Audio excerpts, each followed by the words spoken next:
I stop in California, the far left's now calling for a nationwide reparations payout. Squad member Cori Bush introducing a bill that would give, are you ready? $14 trillion worth of reparations for black people who are descendants of slaves. America must provide reparations if we desire a prosperous future for all. 222 million hours of forced labor, which today would be at the value of over $97 trillion. When we can labor that you didn't contribute to. But anyway, send money abroad to help elsewhere. We have to make sure, because we're talking about abroad, $97 trillion, when we can send money abroad to help. Oh, that's what I thought she said. When we can send money abroad to help. So now she's scrutinizing the very thing that all Democrats are for. I have yet to see a Democrat speak out against sending money abroad. But now you want to say something? Mighty interesting. Mighty interesting. Elsewhere, we have to make sure, because we're talking about helping with things that are happening now when we did not repair what happened before. I am going to talk to you, Tom Shalhoub. Oh, yeah. 14 trillion. We're already, what, 33 trillion in debt? Yeah. Where's Newsom on this? The thing is, he came out strong about the reparations until they started to be a reality. And we haven't heard from him, have we? He's with Comey somewhere. Yeah, he's hiding because anybody who's realistic about this knows it's a completely goofy idea. It's off the charts expensive. It's not even a good idea to begin with. So, it's not a budget issue. It's a bad idea. But they're not going to be able to pay for it. They can't pay for all the other stuff that's going on in California. So, no, it's a ridiculous idea. I think Gavin Newsom wanted to propose it so he could run for president. And he thought, oh, they're never going to do anything about it. And now that they are doing something, he does want to run and hide. You know Congress, Dana. Is this going to get traction in Congress? I don't care if it does. Because you know what? Politically, this is great for Republicans, right? Yeah. Because under the Democrats' logic, one person presented a bill that would have reformed entitlement spending in the future. And that turned into all Republicans want to throw Granny off the cliff and take away your Social Security and Medicare. So I think turnabout is only fair play. So all the Republicans can now say that the Democrats want to do $14 trillion of reparations and just hang it on them. Now, the White House has been very careful to say, this is for Congress to decide. Right. This is for Congress. Do you really think that your base is going to let you get away with that? For how long? And I just would love to see that if Biden were to debate in a primary, which probably won't, but he will have to debate in 2024. This will be a great question for him to have to answer. And he will say, we will have a commission to study it. Yeah, and we know how that goes. Judge, I'm not so convinced that he'll even debate in 24. I think Democrats will come up with some kind of way to weasel him out of debating. Has anybody else had that thought? They said they won't be hosting any debates for the Democrat primaries, the DNC. So I just immediately started thinking, maybe not immediately, but I thought about the fact maybe he won't actually debate at all, because I don't think he can at this point. I genuinely don't think he can. I mean, it was bad the first time around, but now it would be really, really horrible. There is no possible way. Hear me out. Listen, mark my words. Save this video, okay? Save it. Send it to your friends, your family, your aunts, your uncles, your cousins. Mark my words. There is no possible way the Democrats are letting Joe Biden get on that stage and debate. There's no way it's happening. Because the American people will see it as clear as day. He ain't cutting it. I mean, a lot of people have already woken up to that reality, but the few that are left by that time, it will be as clear as day.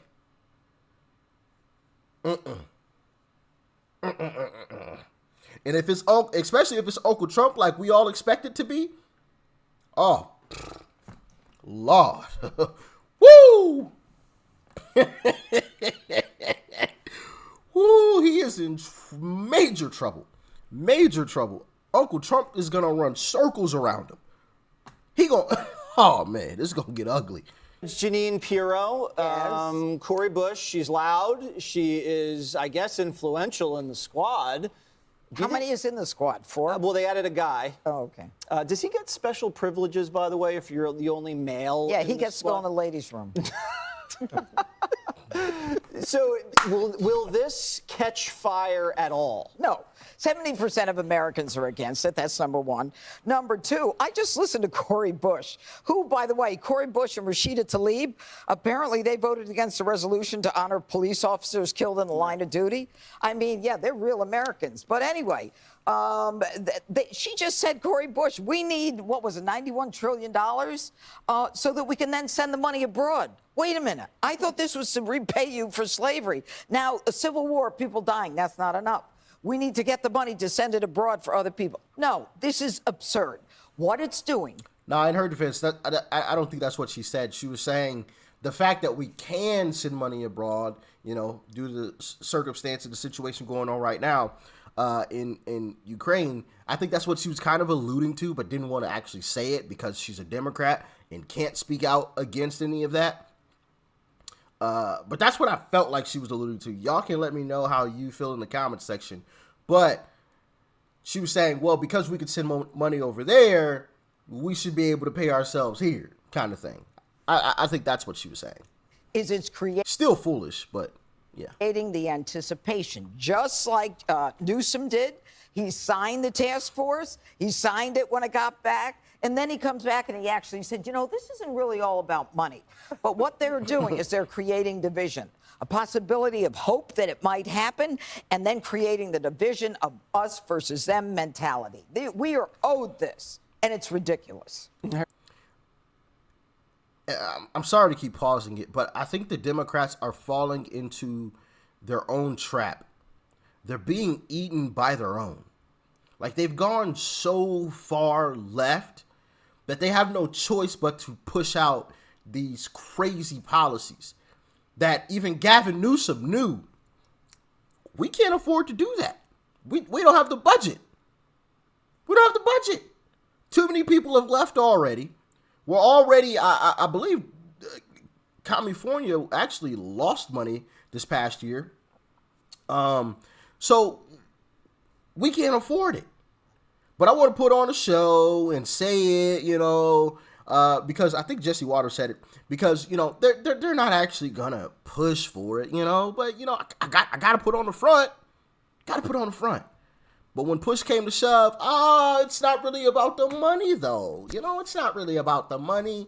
Yeah, there's more to it than just dollars and cents. Oh, Gavin, really? They've gone so far left that they've pushed their base, you know, extremely far left. So they have to keep up the charades. But it's gone so far that they're not going to be able to continue to keep it up. So it's either they wrap it up ASAP, you know, like they close the show, meaning, in my humble opinion, they take full power, right? Full control, one world government, allegedly, you know, and they're in, you know, power, and they can just get rid of, you know, the leftist Democrats that they've been pushing super far left because they don't need them anymore. Or they're a sinking ship that will never set sail again. What do you guys think is more likely? Let me know in the comment section. Harold Ford Jr. So, Judge, I think we all know we have a history of redress in our country. And whether it's a government agency doing something wrong to an American citizen who then is entitled to money. We had it with the Japanese who were interned wrongly during World War II. So we agreed, even when we talked about this with California, I believe, Jess, I want to put words in your mouth, but that there was a harm done through slavery. Now, some of these proposals and plans here, and we shouldn't allow the presenters of this idea to distract us from the reality of what happened, and if indeed we should be thinking about some form of redress on the part of some people. Now, I would agree with Dana. $14 trillion is, or 90, I heard her say 90, I think 97 trillion, Yeah. Judge. That's not going to... 90, did you say 97 trillion? I think that's what the Congresswoman said. That's what she wants. Well, that's the bill say, but whatever the case, we shouldn't let that distract from what we're doing. And these numbers, I'm not certain that the numbers even arrived at with a mathematical equation that is justifiable. So I hope, as the person that sits in that chair, Tom, most of the time, Greg, and I talked about education and business investment and figuring out ways to get guns out of certain communities where people have more guns and access to things that they really need. Those are the things we should be talking about. And if this conversation is a catalyst for something like that, Well, you do that by police, and Democrats don't like police. That's what the black community actually needs, is more police and DAs that are actually going to prosecute folks and throw away the key. See, this is the thing. This is what I say, right? This is what I say. This coming from a black person. I know Joe Biden wouldn't consider me black, but I don't care what he says, okay? You send a bunch of police to black areas. You patrol the crap out of those places. Up, down, around, 24/7. There should not be a mugging ever on those streets. Okay? You get any criminal off of those streets. You throw away the key on people that, are multiple time offenders, that sort of thing, that are violent offenders, blah, blah, blah. You guys know the whole, you throw the book at them. You continue to police those streets like crazy, and then you can slowly trickle it off. Don't say anything, but you slowly tail it off. Not to the point where, it's back to where it was before, the policing was before, but, you can ratchet things down a little bit. Because then people will know we're good. And even the people that are criminals are going to second, oh, man, I don't know. Old boy got locked up. And he got given. Bro, they gave that man 45. 45 years? That man ain't getting out until he's 70. Kind of thing. So that's what I think needs to happen. And that could be the, that could be the catalyst to, these black neighborhoods and black areas becoming a lot better and a true reparation or true reparations for black people. If we're going to stay on that topic, that would be true reparations in my humble opinion, because now you have communities that are safe. You have a lot more businesses that are able to open in those places. You don't have to force anything, because once you have the crime down, businesses will naturally come, because people can freely move throughout the streets, freely come and go, right? Businesses aren't worried about getting robbed and having their inventory stolen and losing money and losing time and yada, yada, yada, putting their lives at risk. Businesses aren't going to be worried about that. Now, obviously, you want businesses to come in. So if businesses eventually don't come in, you're still going to have a problem, because people don't have money. People resort to the easiest things and resort back to bad habits and things that they've already seen. Yes, we understand that. So you want to encourage businesses to come back in some way. But one of the main ways is you get rid of the crime, in my humble opinion. Now, I know that plan isn't 100% perfect. I'm sure somebody could draw up a better plan, but that would be a start, in my humble opinion, as a black man. If I do say so myself. All right? But what do y'all think? Let me know. Investigation for something like that, then it will be positive. But we should be rest assured we're not going to get to $14 trillion, or for that matter, anywhere close to that. But we should also not deny that there's a history of redress in our country and compensating people for wrongdoing towards them. Yeah, including the Native Americans, I think. Yes, and ma'am. we can go back a lot. Right. How far are we going to go back? That's the question. I don't know. We got to go forward now. Well, history shows that slavery was our original sin, so. Okay. Earl Ford Jr. I'm still disagreeing with the reparations. And like I've said before, don't get me wrong. I'd be completely stupid to deny a check. You know, we all want a check, okay? But this isn't simply just a check. This comes with a whole lot more. One of the things that I don't think a lot of people are thinking of is the hate or the resentment that could come from that. You know, if I'm, you know, from another country, if I'm coming from, I don't know, you name the random country, right? You name it. I came to America with basically nothing. My family came to America with basically nothing. We worked our behinds off. You know, we lived in these bad areas with, you know, some of these black folks as well in certain cases, and really struggled. And eventually made something of ourselves. And now you mean to tell me the government's just going to come in and hand something to somebody? I used to live right next to them. I struggled just as bad as them. I barely spoke any English when I came here. You know what I mean? I'm just throwing out an example, right? I barely spoke any English, and I made it. And now you want to tell me you're taking the money that you're taxing me now and just giving it to them? I struggled too. Like, I get, you know, slavery or whatever, but these people didn't go through slavery. The grandparents didn't even go through slavery. Right? So, what sense does this make? Man, forget them. You know, that creates this type of anger. Why are they getting something and I'm not? I struggle too. And I feel like it could go across the board.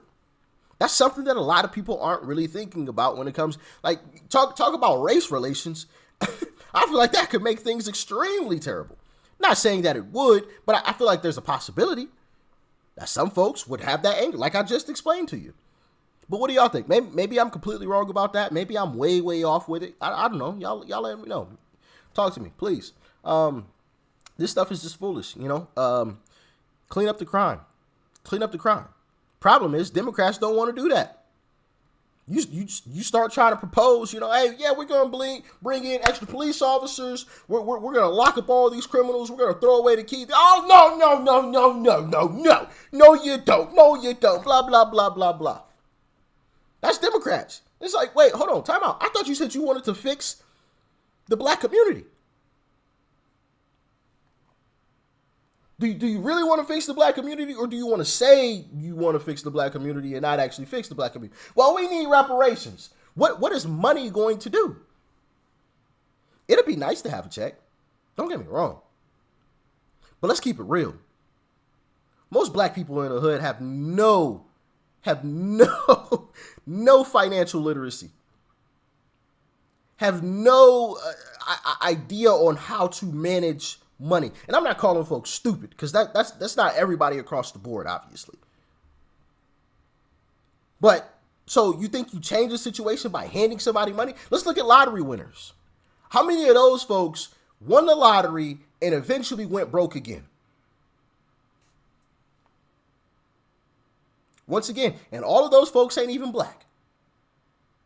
Let's take a look at NFL players. I remember watching a documentary on NFL players. I forgot it might have actually been called Broke.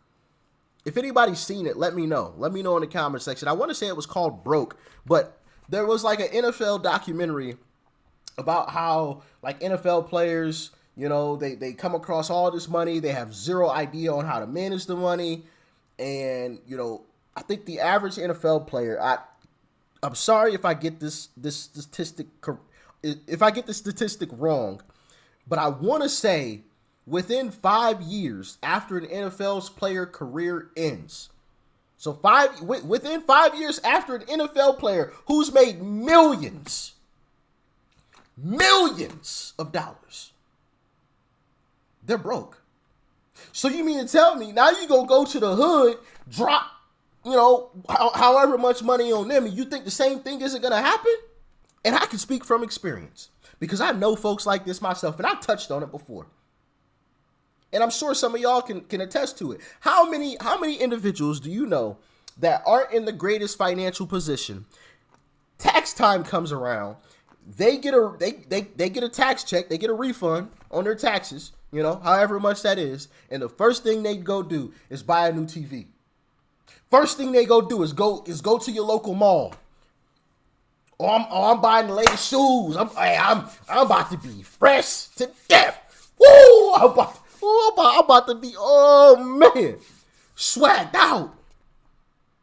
How many people you know? I can name some right now. I'm not going to, obviously. I'm not going to put them on Front Street. But I know people right now. Instead of taking that money and saying, you know what? I'm going to put this over here.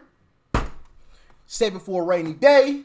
If I ever get into another sticky situation, which I know is going to happen because it's happened the past 5 years where, you know, my car break down and I'm living paycheck to paycheck. And then I got to go borrow money from here, borrow money from there and string it all together, you know. And instead of learning from the past, nope, new TV. Listen, I'm not calling anybody stupid, okay? But I'm just saying people aren't the most educated when it comes to money. And that's a lot of folks. Like I said, it's not even just black people. That's why I brought up the lottery winners. Not all those folks were black. It could be anybody. Money don't care about the skin color. Money don't care about that, all right? So I don't think handing people money is the right decision for a lot of different reasons, but one of those being what I just explained there. But as always, y'all can let me know your thoughts and your opinions in the comment section below. Please do educate me if I'm completely off or completely wrong. If you think my statements were completely out of bounds or stupid, let me know. Maybe I'm wrong. I'm open to that. Okay, I'm not always right. Talk to me. Peace and love. And check out that video before you go. All right. Always check out those videos, man. Check them out. Click them. And if you're not subscribed, click that one. I'm out.